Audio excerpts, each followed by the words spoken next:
Dave Talks Comics, episode 106, Cinnamon El Ciclo.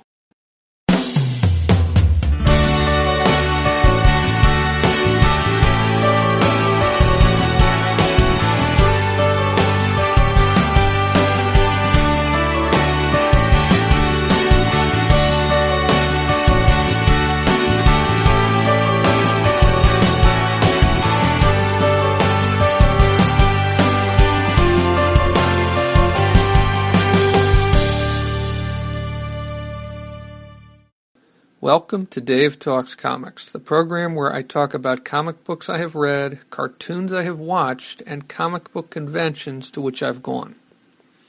Most episodes are a mix of summary and opinion of what I have read or watched, and there will be spoilers.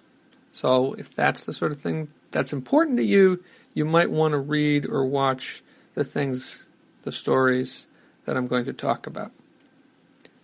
All past episodes of Dave Talks Comics can be streamed or downloaded from the program's website, davetalkscomics.com. On this episode, I will be talking about Cinnamon El Ciclo, which is a 5-issue miniseries which ran from October 2003 to February 2004.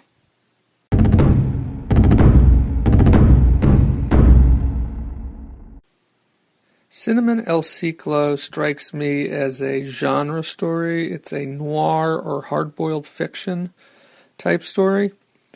The main character is a new version of an older character of the same name and approximately the same appearance. This story was written by Jen Van Meter, and the art is by Francisco Paranzini and Robert Campanella. The original Cinnamon was a gunslinger from Wyoming who first appeared in Weird Western Tales numbers 48 and 49. In addition to guns, she also uses shurikens or throwing stars, which is an interesting touch considering that she's supposed to be a Wild West gunslinging type character. Anyway, after her two appearances in Weird Western Tales, which were in 1978, her next appearance was in Justice League of America, issues 198 and 199, which came out in 1982. This was a time travel story for the Justice League, where the Justice League traveled back to the Old West, back to the 19th century.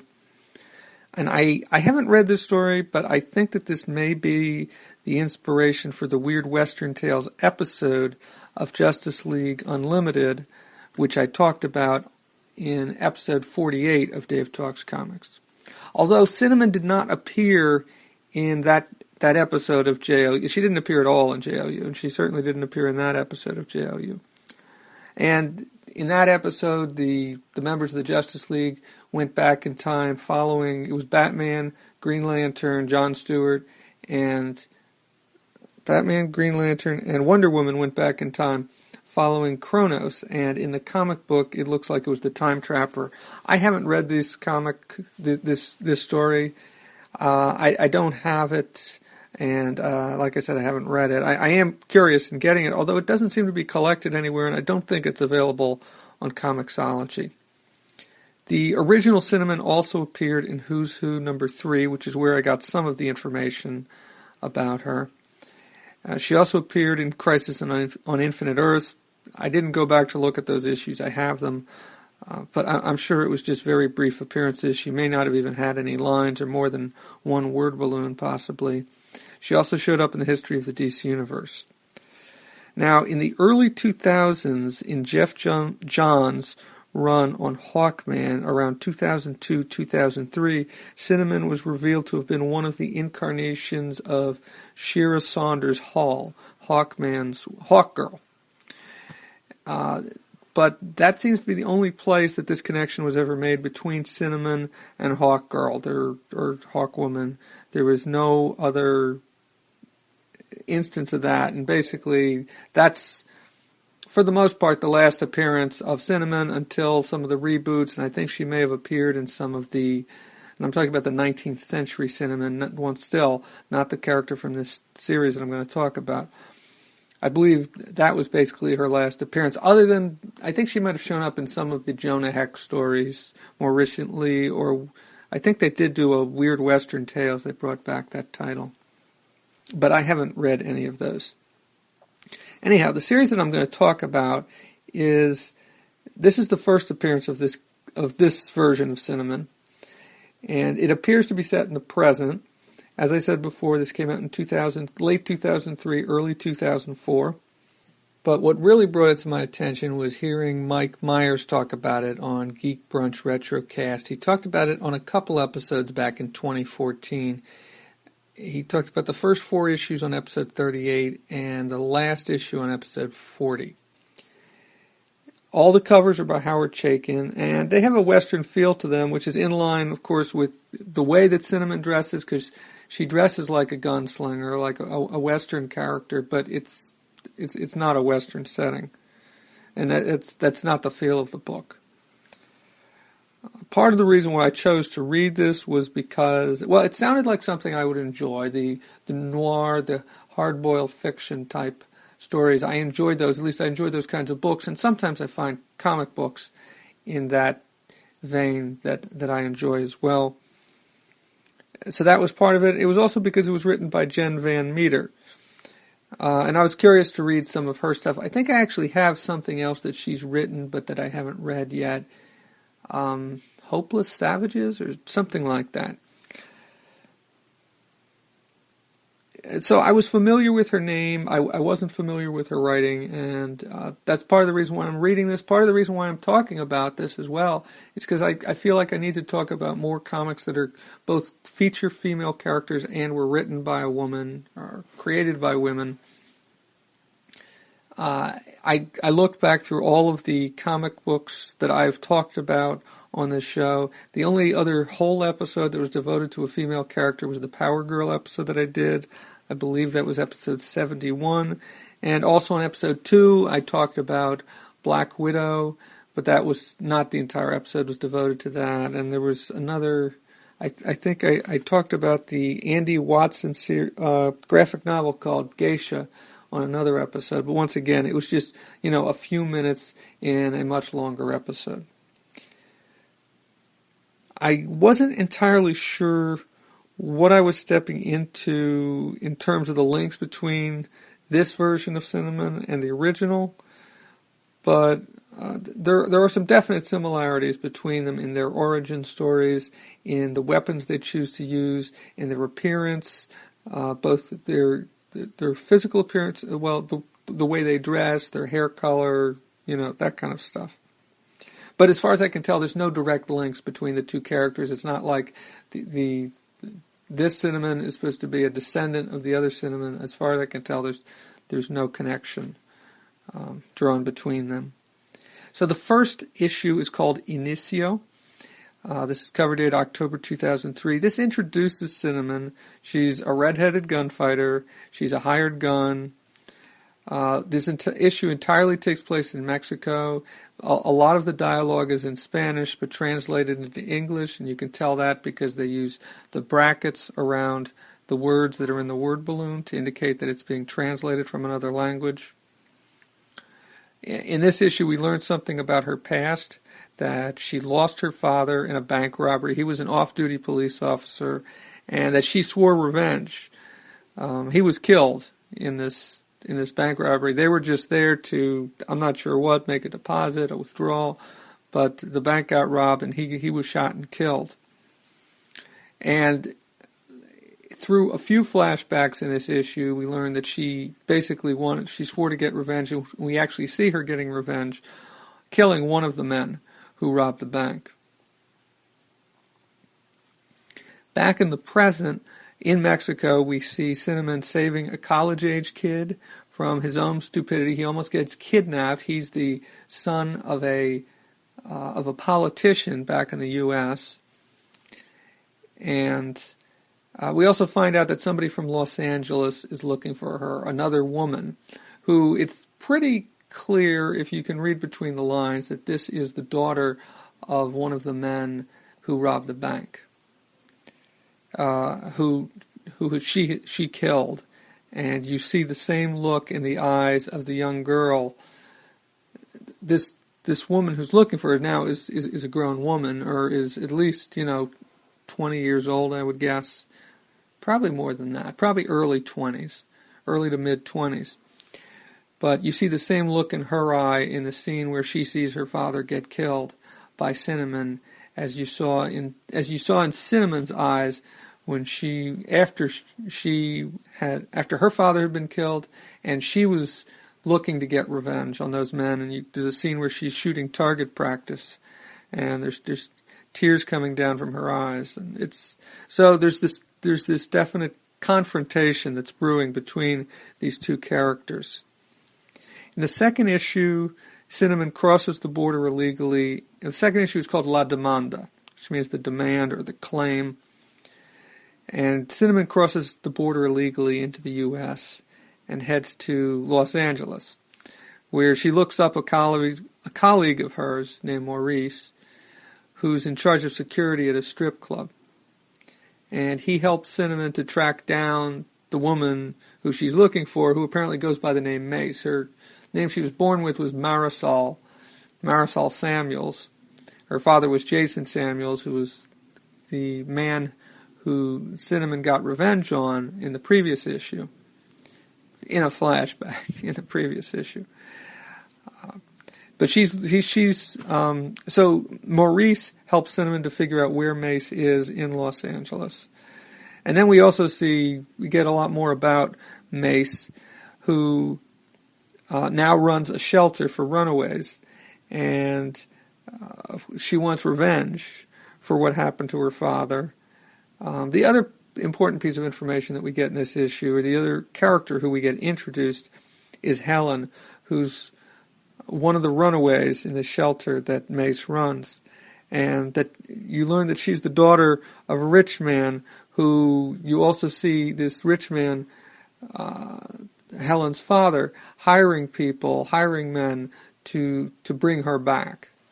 And it's unclear at this point why she has run away, what exactly happened to precipitate that. The third issue is titled Desafio.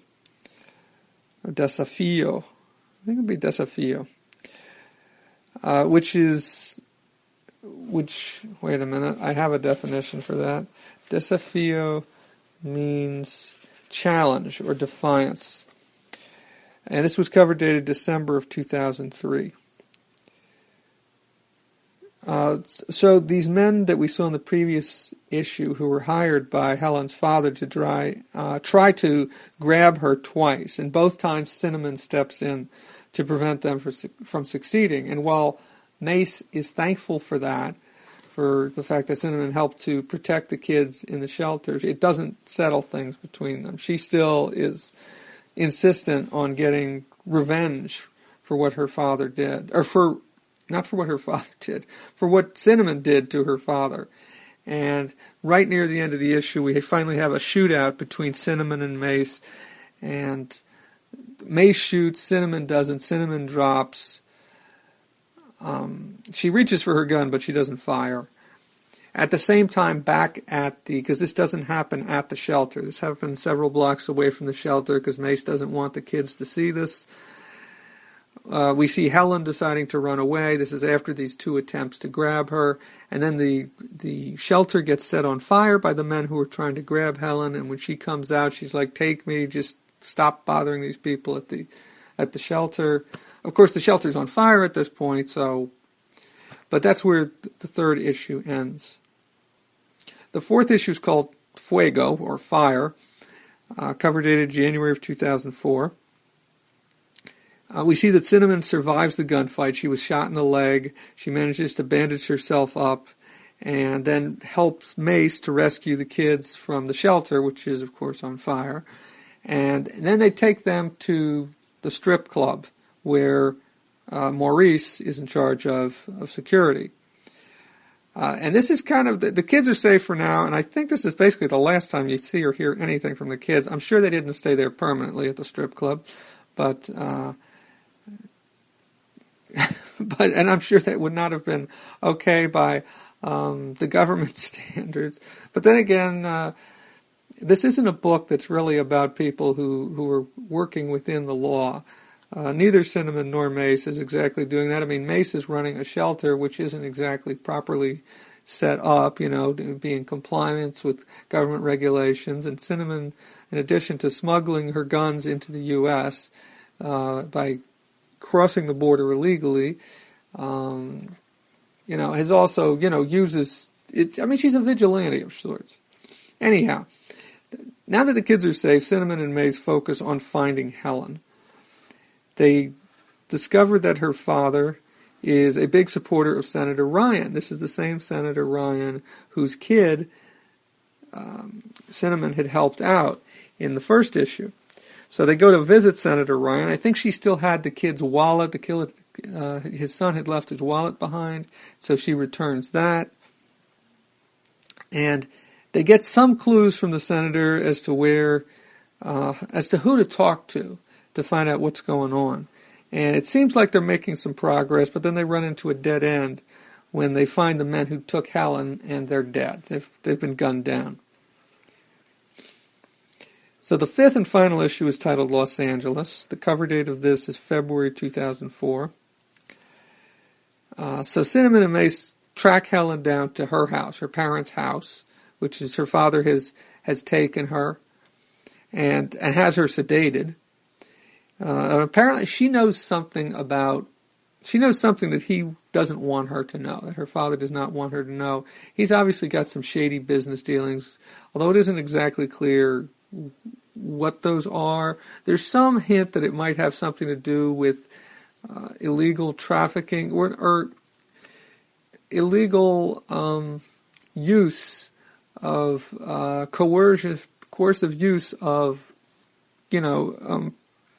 illegal immigrants into basically almost a slavery type system where they can't go anywhere and they're forced to work in factories or work as sex slaves.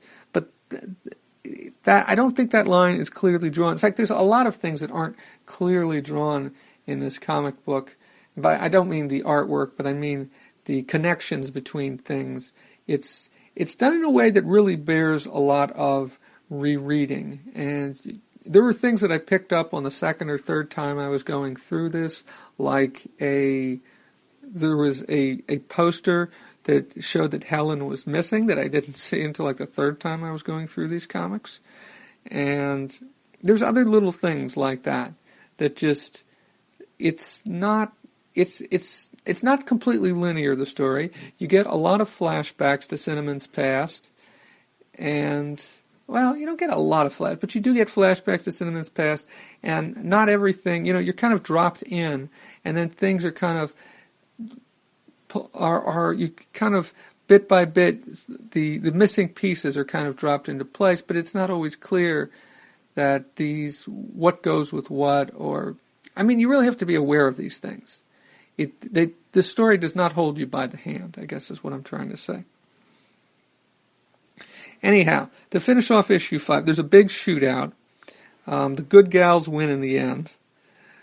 But things aren't square between Cinnamon and Mace. And will they or can they ever be square between the two of them? I mean, Mace's father was part of the bank robbery, one of the bank robbers who shot and killed, who was responsible for killing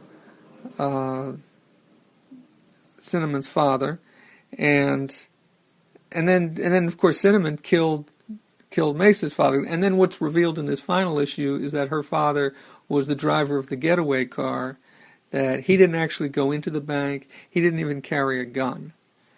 And Cinnamon did not know that until Mace tells her at the end of the 5th issue. And she apologizes for it, but at the same time, what can you do about a situation like that? I mean, it's intelligent to do it that way. It kind of leaves things open-ended. It kind of makes me wish that there had been subsequent stories. I don't think that this necessarily would have gotten resolved, but you might have seen some evolution of the relationship of Cinnamon and Mace. Maybe there would have been another story where they worked together. I don't know, but it's been over 12 years now, 13 years. Well, over 12 years, certainly, since this story came out. And there's no signs that there's going to be any sort of a follow-up on this. On the whole, I like this story, but I don't love it. It felt a little rushed. It felt like it could have used another issue or two to breathe. It's just everything was kind of pushed together a little much. I wish that there had... I don't know, I guess I wish it had unfolded a little more slowly than it did. The interior artwork by Paranzini and Campanella was very different from the covers by Howard Chaykin. It's good. The artwork is consistent, and I appreciate that. But I'm not crazy about it. It gets the job done. It's a little different from what you see in a lot of, especially superhero comic books. It's not the sort of artwork that you see in those. So on the whole, this is I'd say I have positive feelings about this book. I would like to see more, although I don't know if we ever will see more. So if it sounds like something you're interested in or that might interest you, you might. I mean, I was a little disappointed that there was no connections to tie this story to the older version of Cinnamon. But on the whole, I'd say reading this was a positive experience.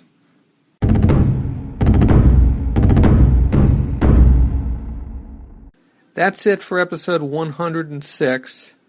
Dave Talks Comics can be found on the internet at davetalkscomics.com and facebook.com/DaveTalksComics. On Twitter, at DaveTalksComics. Email can be sent to davetalkscomics@gmail.com. I'm Dave. Thank you for listening.